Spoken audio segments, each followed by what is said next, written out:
We've come a long way. Broke college student with no direction, labeled as at-risk youth, camera in hand with nothing to lose, trying to make something out of nothing. I've always been told I wasn't gonna be ish when I got older, and I used that as fuel.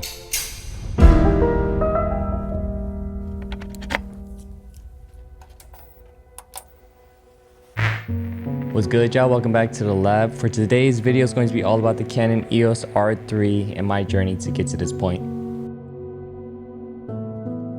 I feel like a good majority of us creators have gone through the wedding circuit at least once in our lives, right? And today's the day when I get to talk about my run. Throughout this video, I'll go over my creative journey starting from college. I'll go over starting my very first wedding video production company and how I recently shot one of my friend's weddings in New York City, all on Canon. This is where it all started. If I could paint a picture for you, I was a rough kid. College became a necessity for me to get out of Oakland. You know, I look back at those times and I think about the camera that Jalen got for me. And because she saw that I was interested in filmmaking and storytelling, if it wasn't for that camera, my life would be in such a different place. Then wedding storytelling came into my life. Originally, I started a wedding video production company with Jason, which is Jalen's brother. We recruited Dara, who was a really good friend of mine from high school, who was also interested in making videos. And then we also recruited my good friends, David and Zeke. Originally started off with the T1i, but eventually upgraded to the 60D, which led into the 6D, and we also had a 5D Mark II, a 5D Mark III in our kit. All the weddings that we were shooting, we wasn't taking any money from it. We were reinvesting all of that money back into the production equipment. While I was trying to run my own business, I also had a job on campus. And I took some time to go and visit my old boss, Glenn Brewster. Yeah, I remember when you came in the first time, Andy. You had a big smile on your face and you were on crutches. As some of you guys might have seen on previous videos on his channel, ball really was life for me back then. Playing basketball. You were playing basketball. I sprained my ankle. You're spraining your ankle. But yeah, you were on crutches and you came in. You were very excited about what we were doing. You know, after I got to know you, I knew that you were really talented. And I knew that your scope was way beyond what we were doing. And you would go on to do much bigger and better things after you left Matt's. It was just like, here's Final Cut Pro, go ahead. And then I became obsessed.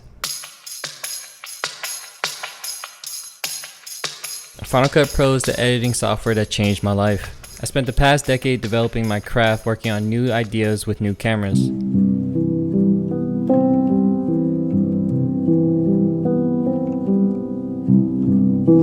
I even got to work directly with CanonUSA on a couple projects.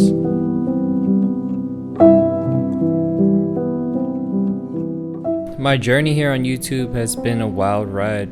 If there's something I've always pushed was the art of trying. The thing is, I still struggle to find the right words to say.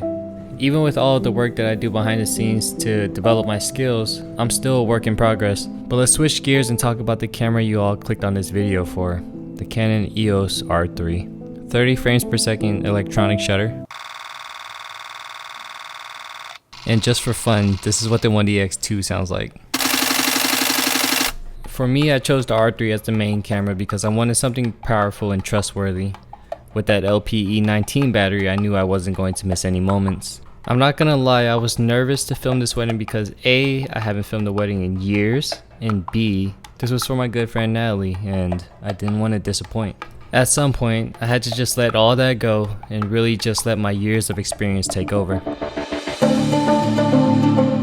I primarily filmed on 4K 24, 60, and 120 for those slow-mo shots. And everything was filmed on C-Log 3 so that I could color grade it later in post. CF Express Type B memory cards, DJI mics for audio, brought out the Mavic 3 Pro, and for glass we got the 1535 2.8, 50 1.2, 85 1.4, 100 2.8 macro, 7200 2.8, 2870 f2, and the 100 to 400 f4.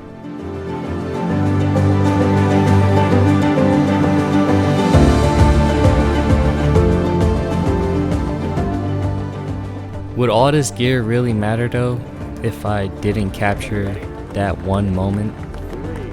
You know, this one. 1.